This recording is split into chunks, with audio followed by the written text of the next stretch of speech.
السلام نے انہیں بتلانے کی کوشش کی کہ وہ استاد کے احترام اور تعلیمی مرحلے کی مشقوں کو سمجھتے ہیں، اور کہا انشاءاللہ اگر مجھے صبر کرنے والا پائیں گے، آپ مجھے صبر کرنا والا پائیں گے، اور میں آپ کے کسی حکم کی حکم عدولی نہیں کروں گا۔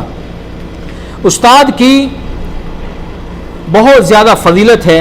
استاد کی محنت، تگ و دو اور جد و جہد کا بدلہ اچھائی کے ساتھ ہی ممکن ہے۔ اس لیے آپ اپنے طلباء و طالبات، آپ اپنے استاد کی بے ادبی سے دور رکھنا، خود کو دور رکھنا، کیونکہ استاد کی بے ادبی ناقص تربیت، اخلاقی گراوٹ اور گرا ہوا سلوک ہے۔ ایسی حرکت صرف کمینہ شخص ہی کر سکتا ہے۔ اس لیے اپنے اساتذہ کو عزت دو، ان کی عزت کرو، ہر شخص کو اس کا مقام دو، ہر شخص کو اس کے پورے حقوق دو۔ اللہ تعالیٰ آپ سب کو کامیاب فرمائے، تمہیں علم نافع اور عمل صالح سے نوازے۔ اللہ تعالیٰ سے دعا ہے جو کچھ سنا ہے اس پر عمل کرنے کی توفیق عطا فرمائے۔